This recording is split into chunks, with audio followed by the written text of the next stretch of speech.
Hi everyone, welcome to Business Day Economic Week Ahead. My name is Olamide Ologwagbe and I'm here with my colleague. Eniola Olatunji. And we'll be looking at Economic Week Ahead of different countries, of things to look out for different countries. So let's bring it to our home country.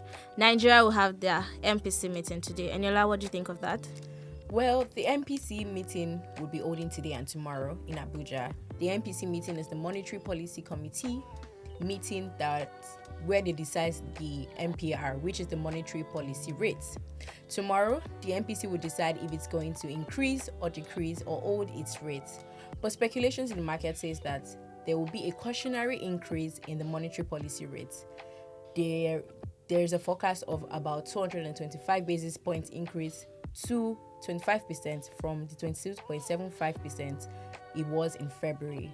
The CBN Governor Olayemi Cardoso has maintained an hawkish stance since his installation as the CBN Governor. Do you mind defining what an hawkish stance means? Well, this means that he has stood for fighting inflation and he is doing everything within its power, alongside with the MPC, to fight inflation aggressively. Okay, so away from the Nigerian continent, the US will be having its treasury bill auction today, the 3 months and the 6 months. Do you think that will be attractive for investors today? Yes, the US securities is very, very attractive to investors because last week the US Fed maintained its rate at 5.25% to 5.5%. Now, at the last 3-month treasury bill auction, it's performed 5.25% returns, which is still within the rates, and at the last 6-month returns it performed at 5.1%. So I think that investors will be very, very much interested in the treasury bills auction going on today.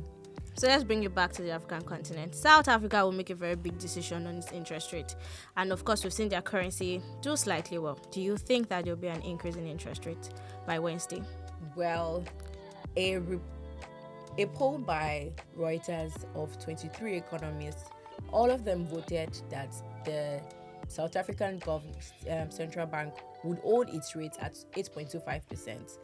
It says that the governor and the Monetary Policy Committee are waiting for inflation to cool. So there is an expectation that there might be an increase in the second quarter, but there won't be an increase during this meeting. So we expect that the rate will be held at 8.25%. Okay, nice. So this week, we are expecting some data from the National Bureau of Statistics. And the one that will be coming out first, which is tomorrow, with the Federal Account Allocation Committee, is the disbursement of funds to all tiers of government. Olamide, what do you think of the funds that will be disbursed in February? Do you think there will be an increase or decrease? Okay, so I think I pay my tax. There'll probably be an increase. But of course, the disbursement goes into the 3 tiers of government, that is the federal, the state, and the local government. And of course, we've seen that there's been an increase to 2.07 trillion. Hopefully to be an increase in this month by the time the report is out. But yeah, I think MBS will be the one to tell us if there's been an increase or decrease. So watch out for that on Tuesday. So another data that will be coming from the NBS is the Nigeria domestic and foreign debt. This data will be from the 4th quarter of 2023. And for Nigerian foreign and local debt, what do you think? Do you project that there will be an increase in the debts from 2023?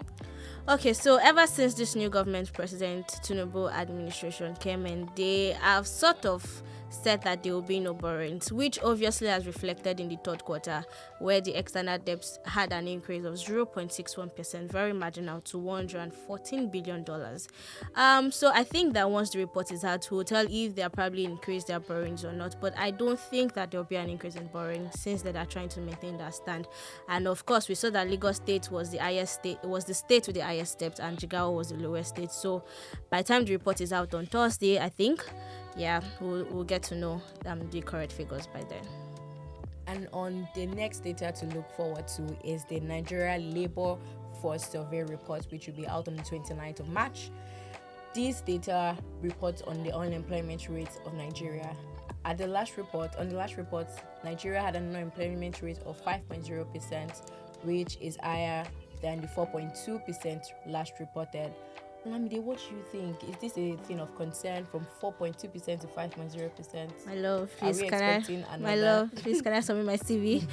But yes, I think that there might be an increase in unemployment rate because ever since the MBS introduced the new methodology, this is the second time that it has increased to 5.0, and of course that can tell from the harsh economic conditions of the country, given the reforms and the FX policies that have been in place, and which has affected the manufacturing industries majorly, and we've seen their bottom line decrease, with some recording losses, and that's huge for the economy. And we've seen the likes of P&G and GSK, among other companies, leaving the country.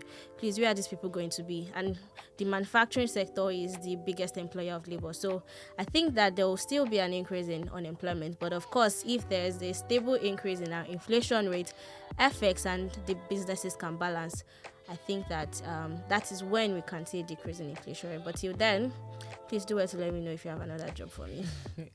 And that's it on Economic Week Ahead today. See you same time next week. I remain Eniola Olatunji.